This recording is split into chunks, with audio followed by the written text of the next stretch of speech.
Grim Dawn is the beloved action RPG from Crate Entertainment, and after 10 years of existence and a long series of updates, the game you can play today is a different beast. And that's not even because Crate replaced what made it good in the first place. The beast itself didn't change. The deep character building, targeted loot and slower exploration were always there. What has changed is everything surrounding this core, because over the last decade Crate removed many of the chains that used to hold this game back. Very quickly, Grim Dawn is set in a ruined world, where you play as a survivor freed from ethereal possession, who helps rebuild humanity through a mostly single-player and exploration-heavy campaign, with optional 4-player co-op.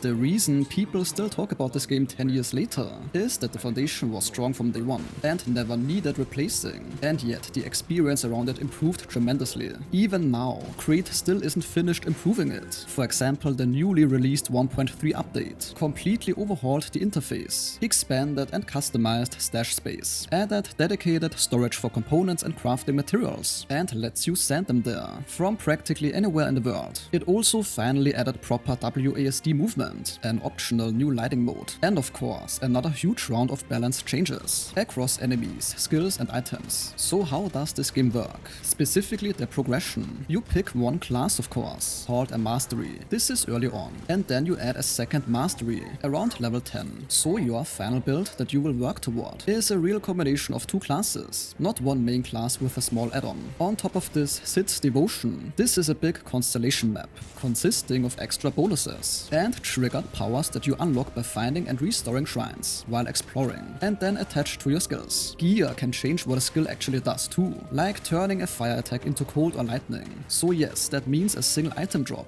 can practically reshape how your build works. There are also monster infrequents. These are specific rare item bases that are tied to specific monsters, so the game allows you to hunt down the exact item you need, instead of relying entirely on random world drops. Although getting the right affixes can still take a while, and friendly factions unlock gear, augments, and quests as your reputation rises, while hostile factions eventually send stronger heroes and nemesis bosses after you. That part of the game hasn't really changed fundamentally, and it is still the reason to play it. What has changed, I hear you ask? Well, it's basically everything that used to make the game exhausting. To give a few but meaningful examples, looting used to mean manually clicking on every single crafting scrap and consumable that dropped, one at a time. Now that's automatic, a much better system. And your inventory and stash both have search functions. Difficulty used to mean replaying the entire campaign 3 separate times, once each on normal, elite and ultimate, just to reach the highest level content. Now beating the base game campaign on normal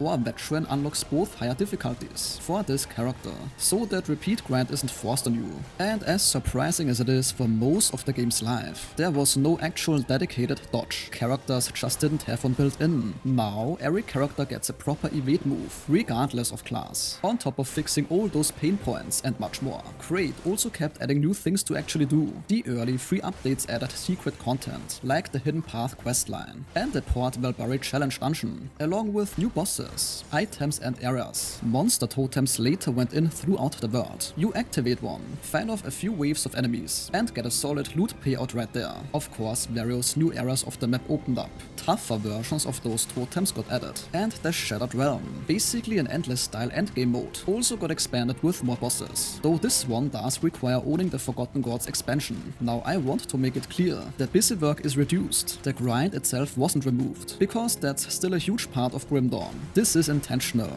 and if grinding enemies for better affixes, sorting through complicated gear, fixing resistances, and all this stuff was the part you disliked, then all the updates probably won't completely change your mind. Also, the combat system still runs on an older animation system, so it simply doesn't have the snappy, immediate feel of the newer RPGs, and busy fights can still look very cluttered. Additionally, I have to say, the game still doesn't do a great job teaching you how its deeper systems interact. Things like resistance reduction, armor absorption, and the damage conversion systems are not explained clearly in-game, so Google and Wiki are your best friend. So what makes Grim Dawn stand out in 2026? The game very firmly rejects modern life service fatigue, microtransactions and FOMO. The developers here are really delivering a pure, old-school action RPG experience. And the latest Fangs of Astrakhan expansion expanded the game world yet again by over 30%. It is possibly one of the most rewarding games if you're into deep multi-class theory crafting across an astounding 45 unique mastery combinations. You should absolutely be into slower, exploration-heavy loot games, if you're picking this one up.